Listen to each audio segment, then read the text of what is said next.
cabinet du docteur Pomarel, bonjour. Ne quittez pas.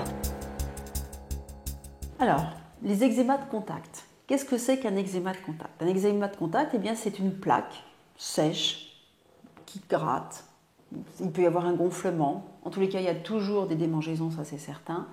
Et cette plaque sèche, eh bien, elle peut récidiver. Elle est traitée. Lorsqu'elle est traitée, elle disparaît.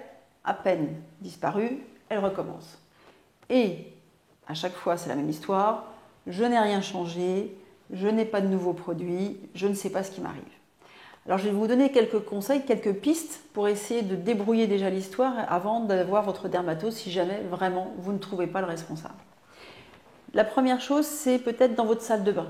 Est-ce que depuis, je dirais, 3 semaines, 1 mois, vous avez modifié votre routine de soins, vous avez introduit une nouvelle crème ou sur le corps ou sur le visage? Parce qu'il faut savoir qu'un eczéma, ça ne survient pas dès la première application d'une crème. Il faut qu'il y ait ce qu'on appelle une phase de sensibilisation. C'est-à-dire qu'en fait, il faut au moins un délai de 3 semaines, 1 mois, pendant lesquels tout semble bien se passer. Et puis au bout de ce moment-là, eh bien, les plaques et l'eczéma apparaissent. Donc, déjà, listez tout ce que vous utilisez. En dehors de votre salle de bain, ça peut être aussi un produit qui est utilisé sur votre lieu de travail. Je pense par exemple aux coiffeuses qui vont utiliser des shampoings ou des après-shampoings, des crèmes, etc. Ça peut être également des antiseptiques pour les infirmières.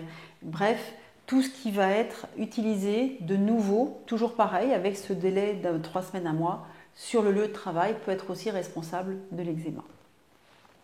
Et puis si vraiment vous avez un soupçon particulier, après cette petite enquête préalable, vous avez un soupçon sur telle ou telle crème, eh bien vous pouvez aussi déjà commencer à tester dans votre salle de bain cette crème pour savoir si elle est responsable ou non de l'eczéma. Comment vous faites? Vous appliquez la crème au niveau de l'avant-bras, qui est une peau fine et intègre.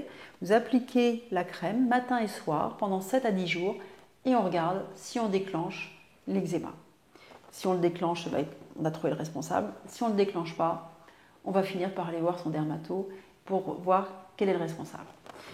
Lui va vous interroger, va regarder aussi les circonstances d'apparition, essayer de déterminer quelle peut être la cause. Et puis, si vraiment on ne trouve pas, eh bien, on va avoir recours à des tests allergologiques, c'est-à-dire qu'on va faire une batterie de tests on va coller dans le dos des patchs qui vont permettre de voir avec les différents allergènes de ce qu'on appelle de la batterie standard si vous êtes allergique à un composant et ce composant, on va vous dire dans telle et telle crème il est présent et vous aider ensuite à ne plus le rencontrer. À ces batteries standards, on peut ajouter des batteries spécifiques en fonction de votre métier. Par exemple, si vous êtes coiffeuse, eh bien, il y a des batteries par rapport aux colorants utilisés par exemple sur les teintures utilisées sur les cheveux. Ou si vous travaillez dans le bâtiment, et bien sûr, par rapport au caoutchouc, par rapport au ciment, par exemple.